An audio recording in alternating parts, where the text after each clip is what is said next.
पूजा बेटा, जरा मेरे कमरे में आना। साथ में केशव को भी ले आना, कुछ देना है तुम दोनों को। पूजा और केशव तुरंत मोनिका के कमरे में पहुंचते हैं। जी माँ जी, कही आपने बुलाया, हमें कोई काम था क्या? पूजा बेटा, पहले तुम मुझे माँ जी बुलाना बंद करो। मैं भी तुम्हें बेटा बुलाती हूँ, तुम मुझे मम्मी या मॉम बोला करो। केशव भी तुम मुझे मॉम कह के ही बुलाता है। मॉम, ये तो मैंने पूजा को हमारी फर्स्ट नाइट में ही बता दिया था, लेकिन पूजा का आंसर था कि ऐसे अपनी सास को मॉम बोलना अच्छा नहीं लगता है उसे। अच्छा, लेकिन पूजा बेटा, अब तो तुम्हारी सास खुद तुमसे कह रही है ना, अपनी सास की बात तो मानोगी ना तुम, और अब मुझे माँ जी नहीं बुलाओगी। लेकिन सारी बहू तो अपनी सासू माँ को ऐसे ही बुलाती है ना।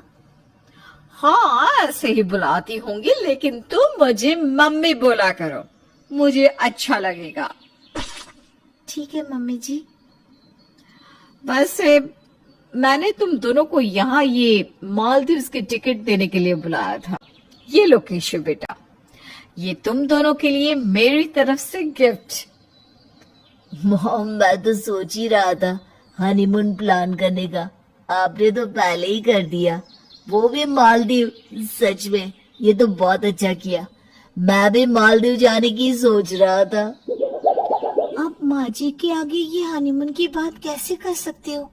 माँ जी क्या सोचेंगे हम दोनों के बारे में? थोड़ी तो शर्म करो आप। अरे बेटा, तुम शर्मा क्यों रही हो? ये सब तो कॉमन है। ये तुम दोनों की घूमने फिरने की उम्र है।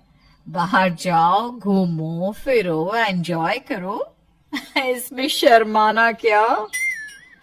माँ जी, ऐसी बात नहीं है, लेकिन मैं ये कह रही थी कि अभी हमारी शादी हुई है तो हमें सबसे पहले माता रानी के दरबार जाना चाहिए ना। हम वैष्णो देवी चलते हैं ना, पूरा परिवार। पूजा, तुम क्या बोल रही हो ये? अरे हनीमून के लिए वैष्णो देवी कौन जाता है? थोड़ा तो मॉडर्न बनो तुम भी। दोनों की शाम 8 बजे की फ्लाइट है। अब 6 बज चुके थे। पूजा ने सोचा था कि मम्मी आएंगी, उनका आशीर्वाद लेकर घर से निकलेंगे, लेकिन मोनिका तो 7 बजे तक नहीं आ पाती और उन्हें बिना मिले ही दोनों को निकलना पड़ता है। अब रास्ते में पूजा केशव से कहती है, केशव जी, मम्मी जी की तो अब उम्र हो गई है, फिर भी वो देर रात तक पार्टी करती हैं अपने दोस्तों के साथ। अब तो उन्हें तीर्थ यात्रा करनी चाहिए, और देखो ना, हम भी बिना मम्मी जी के आशीर्वाद ही निकल पड़े। जो मॉम को पसंद है वही करेंगे ना। अब क्या मॉम तुम्हारे हिसाब से चलेगी? उनको जो अच्छा लगता है करने दो, तुम अपने ऊपर ध्यान दो ना, उन पर क्यों ध्यान दे रही हो? ठीक है जी। दोनों घर वापस आते हैं। सोनिया, पूजा की ननद, जिसने स्कर्ट और टॉप पहना। सोनिया दीदी, इतना तैयार होकर कहाँ जा रही हो? और वो भी इतने छोटे कपड़े। कपड़े क्या कम पड़ गए हैं आपके पास? वैसे तो घर में जीन्स टी शर्ट पहन के घूमती हो, पूरा बदन भी ढका हुआ होता है, और अब बाहर जा रही हो तो ये पहना है। भाभी, आज मेरे कॉलेज में फेस्ट है तो वहीं जा रही हूँ, और घर में इंसान कैसा भी रहे, बाहर तो उसे बन ढंग के ही जाना चाहिए, इम्प्रेशन अच्छा जाता है सामने वाले पर। अच्छा, पर कुछ तो ठीक से कपड़े पहन लो सोनिया दीदी, ये क्या पहन रखा है? 4 लोग आपकी नंगी टांगों को देखेंगे तो क्या अच्छा लगेगा? भाभी, आजकल मॉडर्न जमाना है, सब ऐसे ही पहनते हैं। ठीक है, चलती हूँ मैं। अब आप गवार हो तो इसमें हमारी क्या गलती? इतना मॉडर्न ससुराल मिला है, लेकिन फिर भी कुछ सीखना नहीं है आपको। ननद जी, बुरा मत मानना, लेकिन ये कोई मॉडर्न नहीं होता, ये तो गलत बात होती है। अरे मॉडर्न के नाम पर आजकल लोग कुछ भी कर रहे हैं। अब भाभी मैं आपको बोलूं भी तो क्या बोलूं, अब आपको जो सही लगे वो करो, लेकिन मॉडर्न विद संस्कारी हैं हम लोग, और हम किसी को नीचा दिखाने के लिए नहीं करते ये सब। पूजा सोनिया को तब तक देखती रहती है जब तक वो दरवाजे से बाहर नहीं चली जाती, और मन ही मन कहती है, यह कैसे सब कैसे कपड़े पहनते, देर रात तक पार्टी करते, और ससुर जी और केशव तो कुछ बोलते ही नहीं, बल्कि वो दोनों तो इनका साथ दे रहे हैं। पूजा को अपना मॉडर्न ससुराल बिल्कुल पसंद नहीं आ रहा था। एक दिन मोनिका अपने ऑफिस कलीग राजेश के साथ बैठकर काम कर रही होती है और हंस के बातें भी कर रही होती है।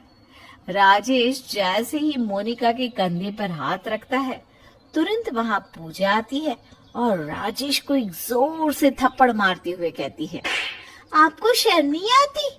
इतनी उम्र हो गई है, फिर भी किसी के साथ बदतमीजी कर रहे हो। अरे लेकिन मैंने क्या किया? तुमने मुझ पर बिना बात के ही हाथ उठा दिया। मोनिका, तुमने अपनी बहू को मैनर्स नहीं सिखाया क्या? अपने बड़ों के साथ कैसे रहा जाता है?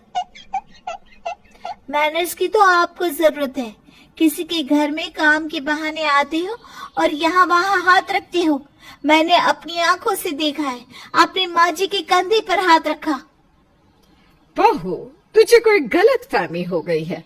ऐसा कुछ भी नहीं है जैसा तू सोच रही है। एक बार हम बैठ के बात कर लेते हैं, सब चीजें क्लियर हो जाएगी। माँ जी, आप इनकी तरफदारी कर रही हो और मुझे गलत बता रही हो। आपको मेरी बात पर विश्वास नहीं है क्या? मैं इस घर की बहू हूँ, मैं भला झूठ क्यों बोलूंगी? बहू, यहाँ बात झूठ और सच की नहीं है। बात यहाँ पर यह है कि तू सोच गलत रही है। हम दोनों एक ही ऑफिस में काम करते हैं और मुझे इस पे कुछ गलत नहीं लगता कि इन्होंने मेरे कंधे पर हाथ रखा। माँ जी, ये आप क्या कह रही हैं? कोई पराया मर्द आपके कंधे पर हाथ रख रहा है, इस पे आपको कोई परेशानी नहीं? बहू, गुड टच और बैड टच नाम की भी कोई चीज होती है। मुझे अगर किसी का टच बैड लगेगा तो उसे मैं भी जवाब दे सकती हूँ। उसके लिए मुझे तेरी जरूरत नहीं है। मॉडर्न हूँ और अपना भला बुरा अच्छे से जानती हूँ। तू भी अपनी सोच में थोड़ा बदलाव ला बहू।